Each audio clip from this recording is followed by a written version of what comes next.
साहब आपकी जानिब आते हैं और आज के इस मौजू पर जहाँ हमने बात की और अभी आपके सामने क़िरात का मुकाबला भी हुआ है हुस्न क़िरात का, तो मैं सबसे पहले तो ये जानना चाहूँगा कि क़िरात के उन्वान से मैंने देखा है कि अरब इसलिए शायद बहुत मेहनत करते हैं या नज़र आते हैं कि उनकी अपनी ज़बान है, या हमारे यहाँ कुछ ख़ास किस्म की इसके अंदर कजी महसूस की जाती है कि इतने कारी हजरात हमारे पास नहीं होते जितने अरब में होते हैं? क्या वजह आपको लगती है?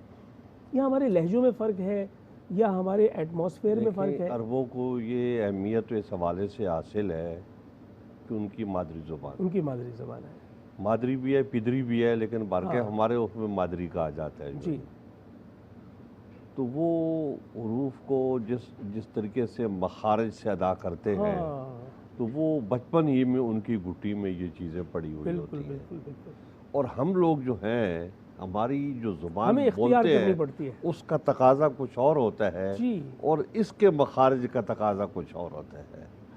तो अब वो हर ज़ुबान के लोग होते हैं कि वो कुछ लफ्ज़ सही तरीके से अदा नहीं कर सकते। जी जी बिल्कुल। मतलब कुछ हरूफ हैं जैसे काफ और काफ में फ़र्क नहीं कर सकते। ये कलकला जो है वो नहीं होता किसी के तो लिए। ये फ़र्क नहीं उनके यहाँ नुमायाँ होता। ऐसे बहुत से लफ्ज़ों में दूसरे हज़रात भी हैं। लेकिन कथा कला भी आपकी कहीं सीन और शीन का फ़र्क ना हो तो भी बिलाल की रूह से तो राज़ी होती है रब की ज़ात, ऐसा तो होता है ना कि वो कैफियत। तो बाहर के अरबों को ये एक अहमियत एज उनको हासिल है। लेकिन ये जो मिस्री होते हैं इनकी ज़ुबान अरबी है, ये अरब नहीं है। ठीक है, इनकी ज़ुबान अरब है क्योंकि मिस्र अफ्रीका का ख़िता है। हाँ। लेकिन एक तवील अरसे से ये इसका मरकज़ चला आ रहा है और वो क़िरात के उन्वान से हमेशा मुमताज़ है। हमेशा मुमताज़ रहा है।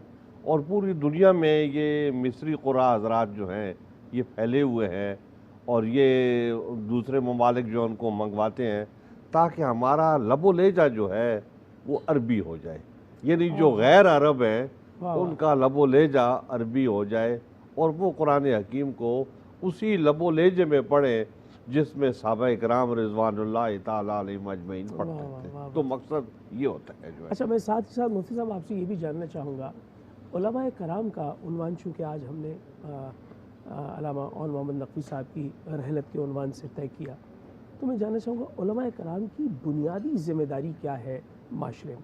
एक बुनियादी ज़िम्मेदारी माशरे की तामीर में। उलमा की बुनियादी ज़िम्मेदारी ये होती है कि वो अल्लाह का दीन लोगों तक पहुँचाए। ये उनका बुनियादी काम। और दीन जो है वो किसी एक चीज़ का नाम नहीं है, पूरी इंसानी ज़िंदगी के ऊपर हावी है। कुरान हकीम फुरकान हमीद अबदी किताब है। अल्लाह। तो कोई फ़िरका कोई मसलक जो है वो उससे अलग नहीं हो सकता। क्या अच्छी बात। तो कुरान हकीम बड़ी जामे किताब है, इसलिए कि हुजूर अकरम सल्लल्लाहु अलैहि वसल्लम की रिसालत जो है वो तमाम लोगों के लिए है।